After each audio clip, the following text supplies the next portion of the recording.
Mọi người đi qua cho mình xin một like và một đăng ký kênh nhé. Chúc các bạn có những phút giây thư giãn. Tôi biết nói từ trong bụng mẹ.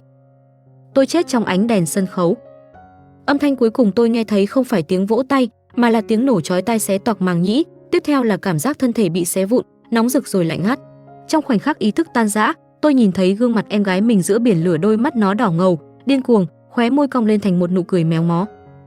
Chị không được sống tốt hơn em. Đó là câu cuối cùng nó nói với tôi. Chúng tôi chết cùng nhau. Khi mở mắt ra lần nữa, tôi không còn cảm giác đau đớn. Trước mặt là một không gian xám mờ, không có trời đất, chỉ có một tấm gương khổng lồ lơ lửng giữa không trung. Trong gương, vô số hình ảnh vụn vỡ lướt qua những mảnh đời, những số phận đang chờ được lựa chọn. Bên cạnh tôi, An Tử Giao cũng đứng đó.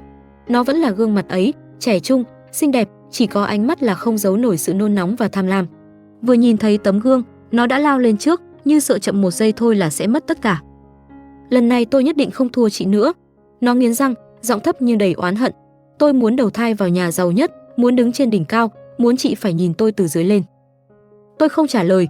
Kiếp trước, tôi cũng từng giống hệt nó, nóng vội, tự tin mù quáng, tin rằng chỉ cần chọn đúng xuất thân là có thể đổi đời. Và tôi đã trả giá bằng cả một kiếp bị vắt kiệt, bị lợi dụng, bị đẩy xuống vực sâu không đáy. Tôi nhìn vào tấm gương. Bên kia là hình ảnh một người phụ nữ mang thai, gương mặt tiều tụy nhưng ánh mắt dịu dàng.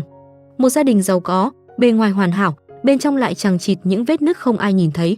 Người chồng quyền thế, người vợ thánh thiện đến ngây thơ, và một đứa con nuôi với ánh nhìn lạnh lẽo như bóng đêm.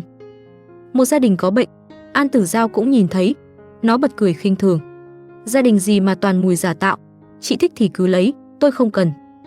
Nói xong, nó quay người, không chút do dự lao vào một tấm gương khác nơi phản chiếu hình ảnh một nữ minh tinh đang ở đỉnh cao nhan sắc, bụng mang thai, xung quanh là ánh đèn và tiếng tung hô. Quá quen thuộc. Tôi đứng yên, không nhúc nhích. Một giọng nói trầm thấp vang lên sau lưng tôi, không rõ nam hay nữ, như vọng từ rất xa. Cô không chọn sao? Tôi khẽ lắc đầu. Tôi muốn biết điều kiện. Không gian bỗng lặng đi, rồi giọng nói kia bật cười, mang theo chút hứng thú. Quả nhiên là người tỉnh táo hơn.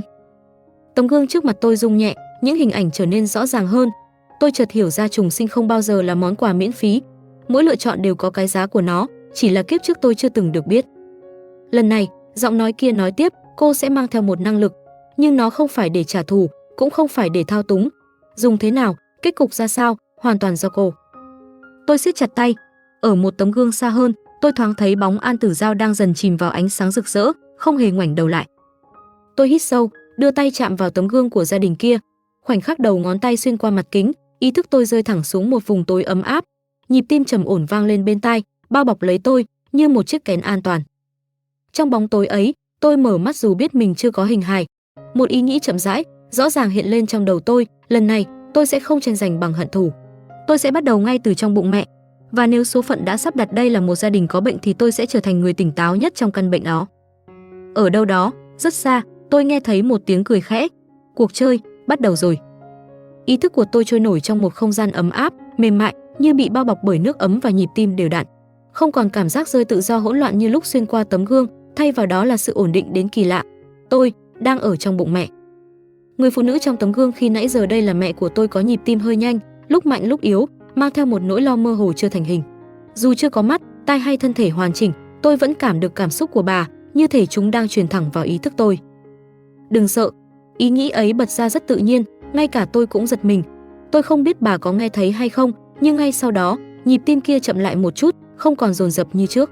Tôi chợt hiểu ra, năng lực mà giọng nói kia nói đến đã bắt đầu rồi.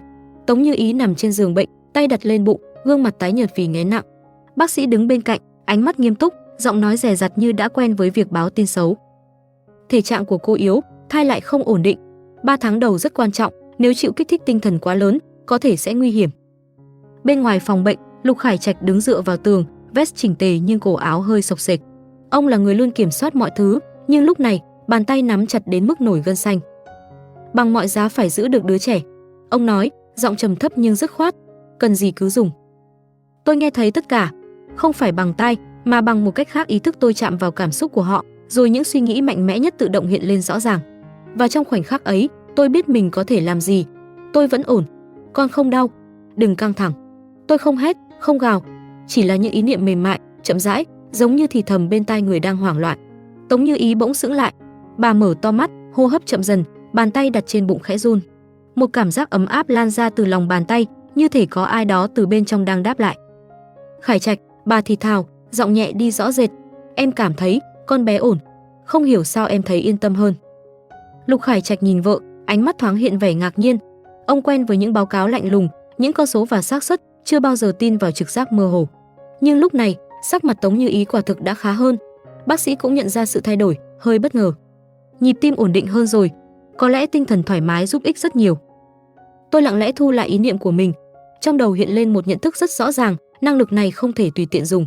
Nó tiêu hao thứ gì đó không phải thể lực, mà là sự tỉnh táo và kiểm soát cảm xúc của tôi. Nếu tôi hoảng loạn, nó sẽ phản tác dụng. Buổi tối hôm đó, khi phòng bệnh đã yên tĩnh, một người thiếu niên đứng ngoài cửa, lặng lẽ nhìn vào trong qua khe hở. Cậu ta cao gầy, khuôn mặt lạnh nhạt, đôi mắt đen sâu không gợn sóng. Trên danh nghĩa, cậu là con nuôi của nhà họ Lục, Lục Thừa Du. Cậu không bước vào, cũng không hỏi han, chỉ đứng đó như một cái bóng quen thuộc với việc bị bỏ quên. Ngay khoảnh khắc ấy, một ý nghĩ rất nhỏ, rất mờ, không thuộc về tôi, khẽ lướt qua. Ồn ào thật. Tôi khựng lại. Ý nghĩ đó không phải của tôi, và cũng không phải của Tống Như Ý hay Lục Khải Trạch. Tôi nhìn về phía cửa. Trong bóng tối hành lang, Lục Thừa Du hơi cau mày, như thể vừa nghe thấy thứ gì đó không nên tồn tại. Một cảm giác lạ lẫm thoáng qua, khiến cậu không hiểu vì sao tim mình chợt đập lệch một nhịp. Tôi chậm rãi thu lại toàn bộ ý thức. Một dự cảm rất rõ ràng dâng lên trong tôi, không phải ai cũng nghe được tiếng lòng của tôi. Nhưng một khi đã nghe thấy thì sẽ không thể làm ngơ, và người vừa rồi có lẽ sẽ là biến số đầu tiên của kiếp này. Thời gian trong bụng mẹ trôi qua không rõ ràng như kiếp trước. Tôi không đếm ngày bằng lịch, mà bằng nhịp tim của Tống Như Ý, khi đều đặn, khi hỗn loạn, khi tràn đầy mong đợi, lúc lại ngập lo sợ. Tôi học cách im lặng đúng lúc, không phải suy nghĩ nào cũng có thể gửi ra ngoài. Mỗi lần dùng năng lực, ý thức tôi đều mệt đi một chút, giống như vừa tỉnh dậy sau cơn sốt. Tôi bắt đầu hiểu, nếu tôi để cảm xúc dẫn dắt, tôi sẽ trở thành kẻ giống An Tử Giao kiếp trước bị chính năng lực của mình nuốt chửng. Ngày sinh đến sớm hơn dự kiến. Đêm đó mưa rất lớn, sấm chớp xé ngang bầu trời thành từng mảnh sáng trắng, phản chiếu lên cửa kính bệnh viện như những vết nứt không thể vá. Tống Như Ý được đẩy vào phòng sinh trong trạng thái hoảng loạn, tay siết chặt đến mức móng tay cắm vào da thịt. Bình tĩnh, con ở đây. Tôi chuyển ý niệm ra ngoài, chậm rãi, từng chút một. Nhịp tim của bà chao đảo rồi dần ổn định lại, như bám được vào một sợi dây vô hình. Ngoài hành lang, Lục Khải Trạch đứng yên tại chỗ, sắc mặt âm trầm. Ông không nói, nhưng trong đầu là một ý nghĩ rất rõ ràng, lần này nhất định phải giữ được. Tôi nghe thấy, và tôi hiểu đây không chỉ là mong chờ một đứa con, mà là nỗi ám ảnh mất mát chưa từng được chữa lành. Tiếng khóc của tôi vang lên giữa cơn mưa, không lớn, không yếu, vừa đủ để chứng minh rằng tôi đã đến sống sót, an toàn. Là con gái, bác sĩ nói. Trong khoảnh khắc ấy, Tống Như Ý bật khóc, không phải vì thất vọng, mà vì nhẹ nhõm. Bà ôm tôi vào lòng, run rẩy như sợ chỉ cần buông tay là tôi sẽ biến mất. Tử Nguyệt, cái tên ấy xuất hiện trong suy nghĩ của bà, rất nhẹ, rất mềm. Tôi biết đó sẽ là tên của tôi trong kiếp này. Cách đó 2 tầng lầu, một phòng sinh khác cũng sáng đèn. Tiếng khóc vang lên gần như cùng lúc với tôi, nhưng sắc thái hoàn toàn khác, chói tai, gắt gỏng, như một lời oán trách với thế giới. Đó là An Tử Giao. Dù chưa mở mắt, tôi vẫn cảm được sự tồn tại của nó, như một sợi dây mỏng manh nối liền hai ý thức đã từng chết cùng nhau. Trong khoảnh khắc đầu đời, cảm xúc của nó tràn ra ngoài không kiểm soát. Tại sao lại là chị? Tại sao chị vẫn sống tốt? Ý niệm ấy không hướng đến tôi mà hướng ra xung quanh, sắc bén như mũi kim. Y tá bế nó khựng lại một giây, cau mày khó hiểu. Người mẹ sinh ra nó nữ minh tinh kiếp trước nhíu mày, cảm giác bực bội vô cớ trào lên, dù con vừa chào đời. Ồn quá, bà ta lẩm bẩm, giọng mang theo mệt mỏi và khó chịu. Tôi thu lại ý thức, tim đập chậm dần. Tôi hiểu rồi. An Tử Giao cũng mang theo năng lực, nhưng nó không biết kiểm soát. Khi tôi được bế ra ngoài, hành lang bệnh viện sáng rực. Lục Khải Trạch lần đầu tiên trong đời luống cuống đến vậy. Ông đứng dậy quá nhanh, rồi lại không dám chạm vào tôi, như sợ một đứa trẻ nhỏ xíu sẽ vỡ vụn dưới tay mình. Con bé, ông ngập ngừng, rất ngoan. Trong góc hành lang, Lục Thừa Du đứng dựa tường. Cậu nhìn tôi, ánh mắt vẫn lạnh, nhưng sâu bên trong có thứ gì đó rất khẽ dao động. Khi tôi khóc nhỏ một tiếng, một ý nghĩ không chú ý bật ra trong đầu tôi: đừng khóc, phiền. Ngay lập tức, cậu cau mày, đưa tay lên thái dương, như vừa bị ai đó chạm vào nơi không nên chạm. Kỳ lạ, Lục Thừa Du thì thầm. Tôi ngừng khóc, không phải vì ngoan, mà vì tôi đã xác nhận được điều quan trọng nhất. Trong 2 đứa trẻ vừa chào đời đêm mưa ấy, chỉ có một người sẽ được yêu thương, và chỉ có một người sẽ sớm bị chính tiếng lòng của mình phản bội. Cuộc đời mới của tôi chính thức bắt đầu từ đây. Tôi lớn lên trong vòng tay cẩn thận đến mức, quá mức. Tống Như Ý gần như đặt cả thế giới xoay quanh tôi. Bà không cho người giúp việc bế tôi quá lâu, không cho ai nói to trong phòng, thậm chí mỗi lần tôi ngủ, bà đều phải đứng nhìn một lúc lâu, xác nhận tôi vẫn còn thở đều mới chịu rời đi. Con bé yếu, bà thường nói như vậy, dù bác sĩ đã khẳng định tôi phát triển rất tốt, phải cẩn thận. Tôi không yếu, tôi chỉ biết im lặng đúng lúc. Tôi học cách giấu đi ý thức trưởng thành của mình để giống một đứa trẻ bình thường, ăn, ngủ, khóc rất khẽ khi cần.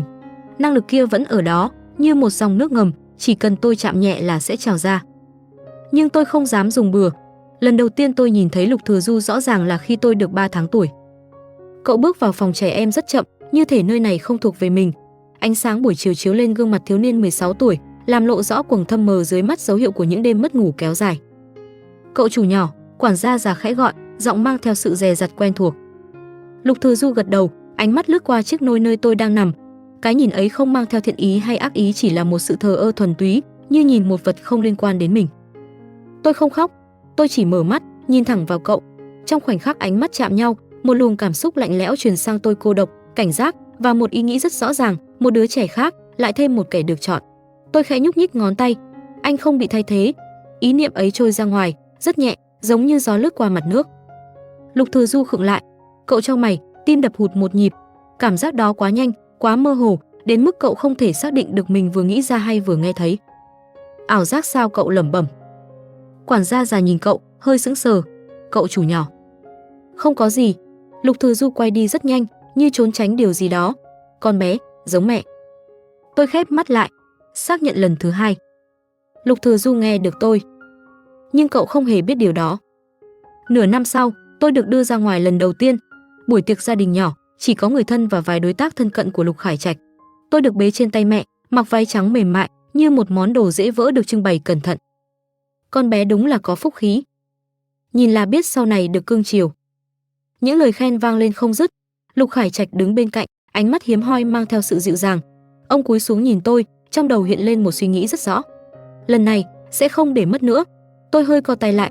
Ý nghĩ đó không xấu, nhưng nặng nề. Nó mang theo áp lực của một người cha chưa từng học cách yêu thương lành mạnh. Ở góc phòng, Lục Thừa Du đứng một mình. Không ai gọi cậu qua, cũng không ai giới thiệu cậu với khách. Sự tồn tại của cậu bị bỏ qua một cách tự nhiên như vốn dĩ nên thế. Tôi mở mắt, nhìn về phía cậu. Anh cũng là người nhà. Lần này, ý niệm ấy rõ ràng hơn một chút. Lục Thừa Du quay phát lại.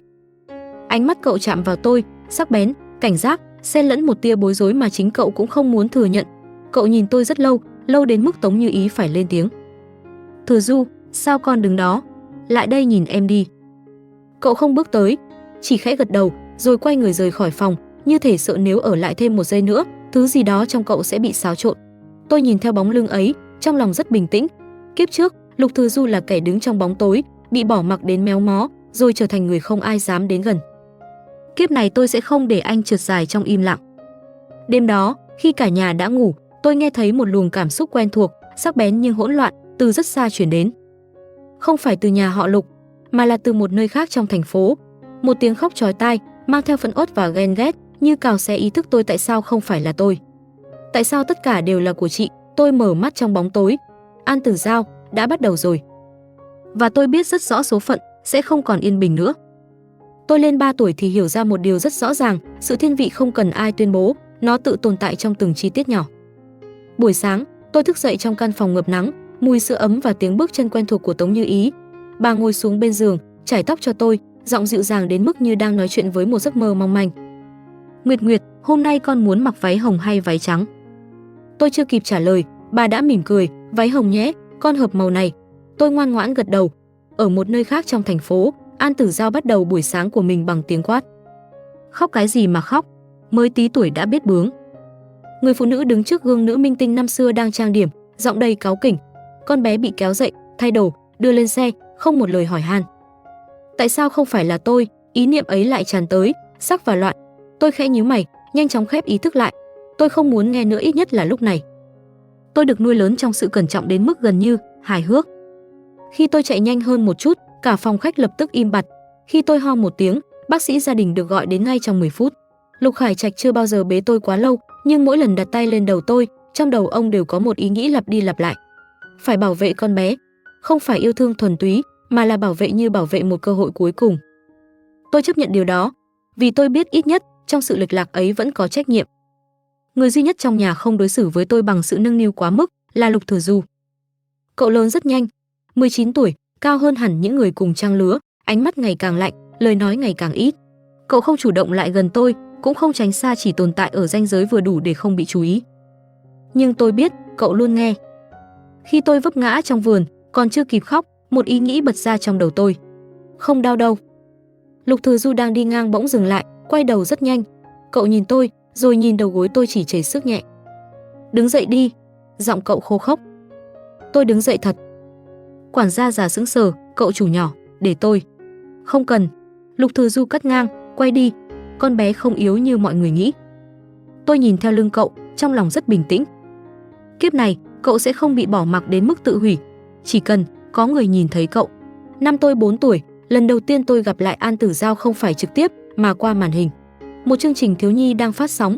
Máy quay lìa đến một bé gái trang điểm đậm, mặc váy lấp lánh, nụ cười cứng nhắc. MC cười rạng rỡ. Con có mệt không? Con bé cười, nhưng trong đầu là một tiếng gào sắc bén. Mệt, ghét, tại sao chị không ở đây? Tôi ngồi trên thảm, tay cầm khối gỗ xếp hình, chậm rãi đặt xuống. Ý thức tôi suýt trượt ra ngoài nhưng tôi kịp dừng lại. Không phải lúc. Can thiệp bây giờ chỉ khiến mọi thứ tệ hơn. Tối hôm đó, Lục Khải Trạch nhận một cuộc điện thoại. Sắc mặt ông thay đổi rất nhanh từ bình thản sang lạnh lẽo. Chương trình kia, ông cười nhạt, không cần hợp tác. Ông cúp máy, quay sang nhìn tôi đang chơi trong lòng Tống Như Ý. Trong đầu ông lóe lên một ý nghĩ rất ngắn, con bé nhà người khác, quá vội vàng. Tôi cụp mắt xuống. Không ai nói ra, nhưng tôi biết hai con đường đã bắt đầu tách hẳn. Một bên là được yêu đến mức sợ mất, một bên là bị ép lớn trước khi kịp học cách làm trẻ con.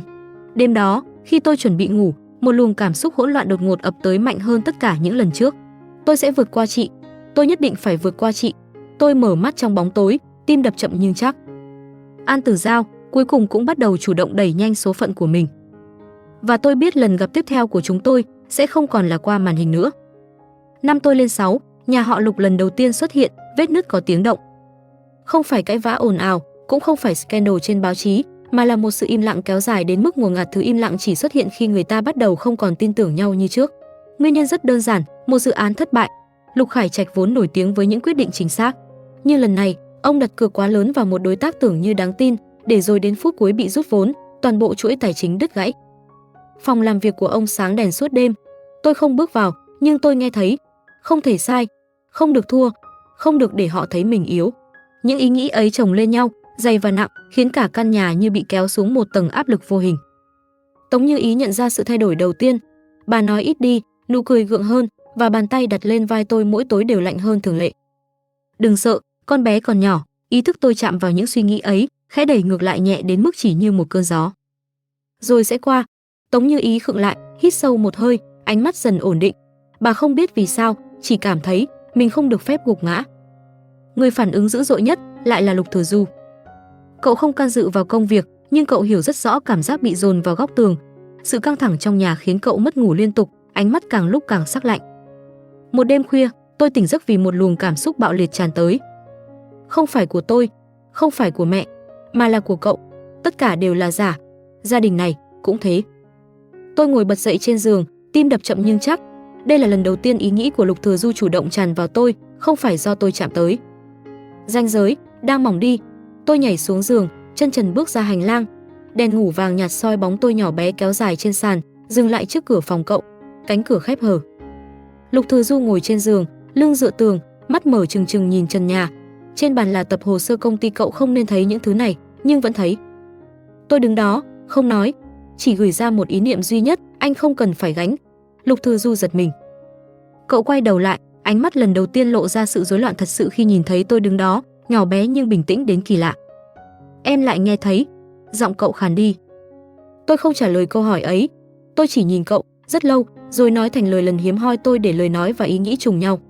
Anh không phải người ngoài. Cậu im lặng. Rất lâu sau, cậu quay mặt đi, đưa tay che mắt, như thể đang cười hoặc đang khóc.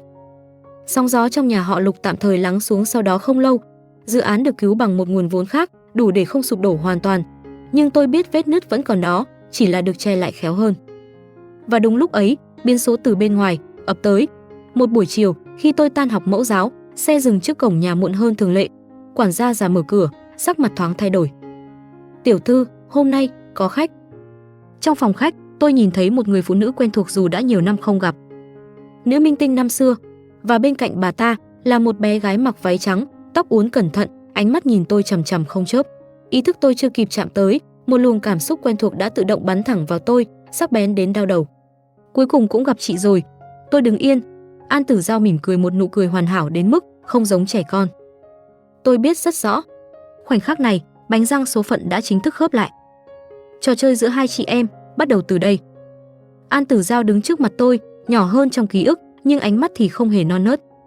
Nó nhìn tôi rất lâu, như thể muốn xuyên qua lớp váy công chúa và nụ cười lễ phép tôi đang đeo, để xác nhận một điều gì đó đã đâm rễ từ kiếp trước.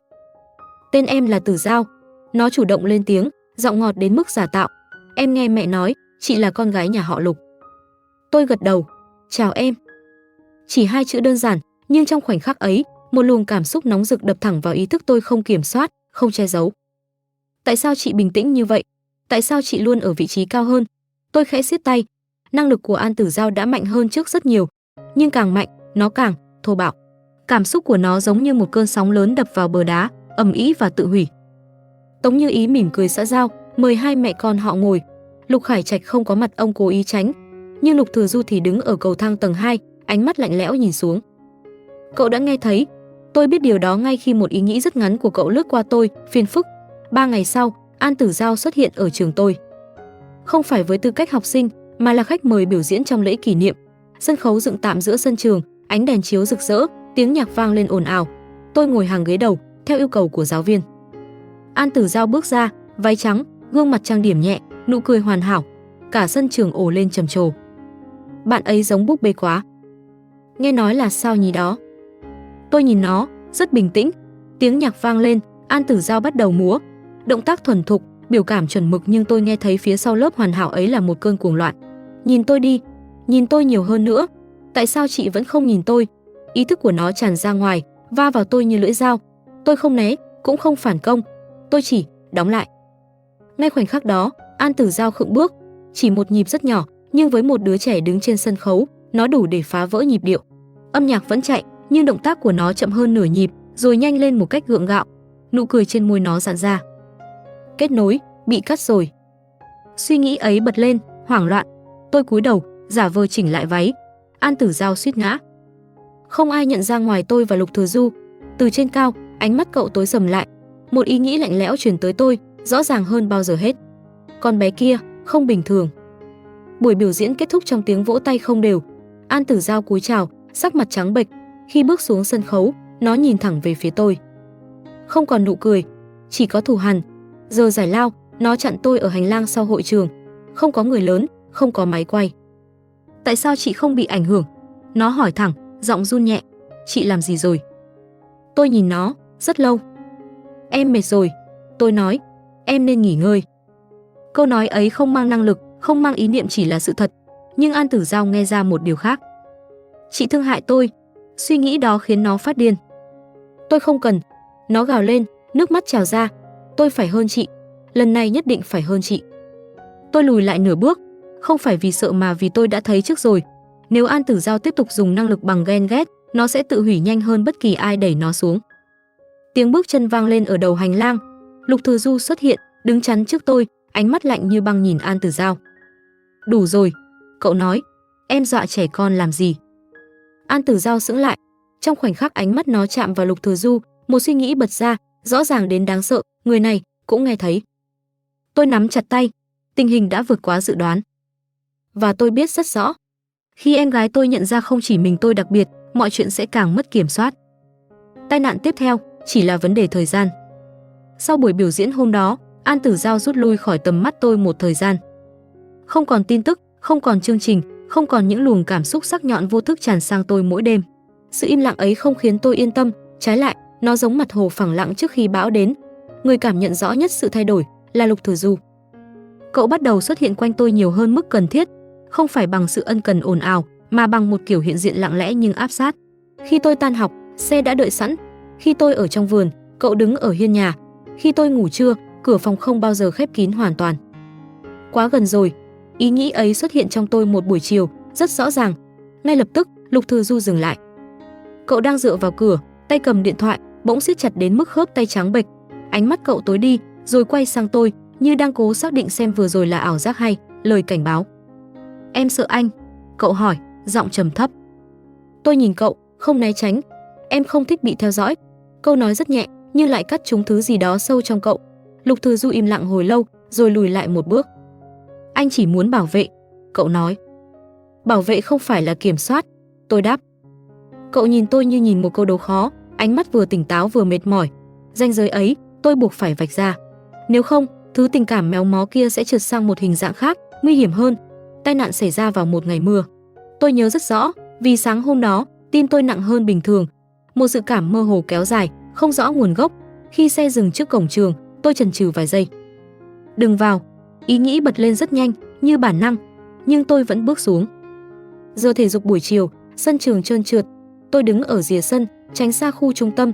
Đúng lúc ấy, một tiếng hét vang lên phía sau. Cẩn thận! Tôi quay đầu lại. Một khung đèn sân khấu tạm dựng cho lễ hội sắp tới đang nghiêng hẳn về phía tôi. Dây cáp bị cắt rất gọn, không phải tai nạn ngẫu nhiên. Trong khoảnh khắc ấy, tôi nghe thấy. Không phải từ gần, mà từ rất xa. Mình không đẩy chị, mình chỉ muốn chị sợ thôi. An Tử Giao. Tôi đứng yên, không phải vì không kịp chạy, mà vì tôi đã hiểu ra nếu tôi né, người phía sau sẽ bị trúng. Một bàn tay kéo mạnh tôi về phía sau, khung đèn đổ ầm xuống, bụi nước và kim loại bắn tung, tiếng la hét vang khắp sân trường. Tôi ngã vào lồng ngực quen thuộc. Lục Thừa Du, cậu ôm chặt tôi, lưng quay về phía khung đèn, vai bị quệt mạnh đến rách áo, máu thấm ra rất nhanh, đỏ sẫm. Anh điên à? Tôi hét lên lần đầu tiên trong đời. Cậu cười khẽ, giọng run run nhưng tỉnh táo. Anh nghe thấy, em bảo đừng vào. Tôi sững lại, không phải tôi nói thành lời. Bệnh viện lại sáng đèn. Vai Lục Thừa Du không nguy hiểm, nhưng vết thương đủ để khiến cả nhà họ Lục rung chuyển. Lục Khải Trạch lần đầu nổi giận thật sự, không che giấu. Điều tra, ông nói lạnh lẽo, không phải tai nạn. Tống Như Ý ôm tôi, tay run đến mức không giữ được bình tĩnh. Trong đầu bà chỉ có một ý nghĩ duy nhất, nếu mất con bé, mình sẽ không sống nổi. Tôi khép mắt lại, rất mệt. Ở một nơi nào đó, rất xa, một luồng cảm xúc hoảng loạn và hối hận ập tới rối loạn, vỡ vụn. Mình không muốn thế này, mình không muốn chị bị thương, An Tử Giao cuối cùng cũng nhận ra, nhưng đã muộn. Tôi mở mắt, nhìn trần nhà trắng toát, trong lòng rất rõ ràng, ranh giới đã bị vượt qua. Sau tai nạn ở trường, nhà họ Lục bước vào trạng thái cảnh giác cao độ. Không còn là những biện pháp bảo vệ âm thầm nữa, mọi thứ trở nên rõ ràng, lạnh lẽo và mang mùi vị của quyền lực. Xe đưa đón thay đổi lộ trình mỗi ngày, vệ sĩ xuất hiện nhiều hơn, camera được lắp thêm ở những góc trước kia chưa từng có. Tôi biết Lục Khải Trạch đã bắt đầu nghi ngờ điều gì đó không bình thường. Ông không nói ra, nhưng trong đầu ông liên tục xoay quanh một câu hỏi. Làm sao một tai nạn được sắp đặt tinh vi như vậy lại có thể nhắm chính xác vào con bé? Lục Thừa Du tỉnh lại sau 2 ngày. Vai cậu còn đau, sắc mặt nhợt nhạt, nhưng ánh mắt lại tỉnh táo đến đáng sợ. Khi nhìn thấy tôi đứng bên giường, câu đầu tiên cậu nói không phải hỏi vết thương mà là: không phải ảo giác, đúng không? Tôi im lặng, chính là câu trả lời. Cậu cười khẽ, nhưng nụ cười đó không có chút nhẹ nhõm nào. Anh nghe thấy quá rõ, không chỉ một lần. Anh nghe thấy gì? Tôi hỏi. Nguy hiểm, đừng vào. Và cậu dừng lại một nhịp, cảm xúc của người khác. Không phải tất cả, nhưng đủ để hiểu bản chất. Tôi hít sâu, trốn tránh nữa cũng vô nghĩa rồi. Không phải ai cũng nghe được, tôi nói chậm rãi, và cũng không phải lúc nào em cũng dùng. Còn con bé kia, ánh mắt cậu tối lại, em gái em. Tôi gật đầu, không khí trong phòng bệnh trầm xuống. Sự thật khi được nói ra không kịch tính như trong tưởng tượng, chỉ có cảm giác như một bức tường lâu năm cuối cùng cũng sụp, để lộ phần móng đã mục ruỗng từ lâu. Buổi tối hôm đó, tôi bị gọi vào phòng làm việc của Lục Khải Trạch, chỉ có tôi và ông. Ánh đèn vàng hắt xuống bàn gỗ lớn, làm nổi bật vẻ mệt mỏi bị che giấu trên gương mặt người đàn ông luôn tự tin này. Ông nhìn tôi rất lâu, rồi hỏi thẳng: con biết trước tai nạn? Không phải câu hỏi, là khẳng định. Tôi không phủ nhận. Ông nhắm mắt lại, bàn tay siết chặt. Trong đầu ông, một chuỗi suy nghĩ dồn dập hiện lên: sợ hãi, nghi ngờ và một nỗi lo rất sâu. Con bé không bình thường. Nhưng nếu mất con bé, tôi bước lên một bước. Con không làm hại ai, tôi nói. Con chỉ nghe thấy những thứ người khác không nghe. Căn phòng im phăng phắc. Lục Khải Trạch mở mắt, nhìn tôi không còn là ánh nhìn của một nhà đầu tư, mà là của một người cha đứng trước điều vượt khỏi tầm kiểm soát. Rất lâu sau, ông nói: ta sẽ bảo vệ con. Không hỏi thêm, không truy cứu, không ép tôi giải thích thêm. Quyết định ấy đã định đoạt mọi thứ. Cùng lúc đó, ở một căn hộ khác trong thành phố, An Tử Giao sụp đổ. Sau tai nạn, nó không còn kiểm soát được năng lực của mình. Mỗi khi cảm xúc dâng lên, tiếng lòng tràn ra như vỡ đập lẫn lộn, hỗn loạn, khiến người xung quanh sinh ra ác cảm vô cớ. Con im đi. Mẹ mệt rồi. Đừng nhìn tao như thế. Những câu quát tháo liên tục đổ xuống đầu nó. An Tử Giao ôm tai, ngồi co rúm trong góc phòng, nước mắt rơi không ngừng. Tại sao lại thành ra thế này? Rõ ràng mình chỉ muốn hơn chị. Trong khoảnh khắc tuyệt vọng ấy, nó nghe thấy tôi. Không phải lời nói, mà là một ý niệm rất xa, rất lạnh. Dừng lại đi. An Tử Giao ngẩng đầu. Lần đầu tiên trong đời, nó hiểu năng lực không phải ân huệ, mà là thử thách. Và nó đã thất bại. Đêm đó, tôi đứng ở ban công, nhìn thành phố sáng đèn. Lục Thừa Du đứng sau lưng tôi, giữ một khoảng cách đúng như tôi yêu cầu. Cậu không vượt qua ranh giới nữa. Em sẽ cứu nó không? Cậu hỏi. Tôi im lặng rất lâu. Em sẽ không hủy nó, tôi nói, nhưng em cũng không gánh thay. Đó là lựa chọn của tôi trong kiếp này, không làm thánh mẫu, không trả thù mù quáng. Chỉ giữ ranh giới và để mỗi người tự đối diện hậu quả của mình. Gió đêm thổi qua, mang theo một sự cảm rất rõ ràng, mùa đông năm đó đến rất chậm. Thành phố khoác lên mình một lớp sương mỏng, không quá lạnh, chỉ đủ để khiến người ta muốn bước chậm lại, nhìn rõ hơn những gì đang ở bên cạnh. Sau tất cả những biến cố, nhà họ Lục cũng dần trở về trạng thái yên tĩnh, không còn căng thẳng đến nghẹt thở, nhưng cũng không thể quay lại sự hoàn hảo giả tạo ban đầu. Và tôi biết, đó mới là bình thường. An Tử Giao được đưa đi điều trị tâm lý. Không ồn ào, không truyền thông, không scandal. Lục Khải Trạch đã ra tay không phải vì thương nó, mà vì ông không cho phép một biến số nguy hiểm tồn tại ngoài tầm kiểm soát.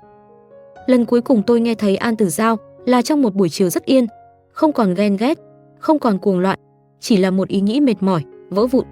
Nếu lúc đó mình dừng lại thì sao? Tôi không trả lời. Có những câu hỏi chỉ người hỏi mới tự cho mình câu trả lời được. An Tử Giao không chết, nhưng cũng không còn khả năng dùng năng lực như trước. Cảm xúc của nó dần trở lại mức bình thường, đau, buồn, hối hận, tất cả đều đến rất thật, rất người. Đó không phải trừng phạt, mà là cái giá phải trả khi đánh mất quyền kiểm soát. Lục Thừa Du rời nhà họ Lục vào mùa xuân năm sau, không phải bị đuổi đi, mà là tự lựa chọn. Cậu đứng trước cửa, vai đã lành hẳn, ánh mắt không còn u tối như trước. Trước khi đi, cậu cúi xuống nhìn tôi, giữ đúng khoảng cách tôi từng yêu cầu. Anh sẽ không nghe trộm nữa, cậu nói, giọng bình thản. Dù có nghe thấy. Tôi mỉm cười, như vậy là đủ rồi. Cậu quay người rời đi, không quay đầu lại. Lần này, bóng lưng ấy không còn cô độc mà là tự do. Gia đình họ Lục không hoàn hảo hơn, nhưng họ học được cách im lặng lắng nghe thay vì kiểm soát. Tống Như Ý không còn coi tôi như món đồ dễ vỡ. Lục Khải Trạch vẫn cứng rắn, nhưng trong ánh mắt ông, nỗi sợ mất mát đã bớt đi rất nhiều. Còn tôi lớn lên bình thường. Tôi đi học, kết bạn, cười đùa, thỉnh thoảng dùng năng lực, thỉnh thoảng thì không. Tôi không đứng trên đỉnh cao, cũng không làm kẻ được chọn trong mắt thế giới. Tôi chỉ làm An Tử Nguyệt, một người biết lắng nghe nhưng quan trọng hơn, biết khi nào nên im lặng. Một buổi tối, tôi đứng trước gương, nhìn chính mình phản chiếu trong ánh đèn vàng dịu. Kiếp trước, tôi chết vì bị cuốn vào so sánh, tranh giành và khát vọng phải hơn người khác. Kiếp này, tôi sống không phải vì tôi thắng ai, mà vì tôi không thua chính mình. Ngoài kia, thành phố vẫn ồn ào, số phận của vô số người vẫn đan xen và va chạm. Nhưng tôi biết rất rõ con đường tôi chọn, lần này là con đường tôi tự đi. Không cần ai nghe thấy tiếng lòng tôi, không cần ai hiểu hết tôi nghĩ gì, chỉ cần tôi biết yêu đúng cách. Và thế là đủ.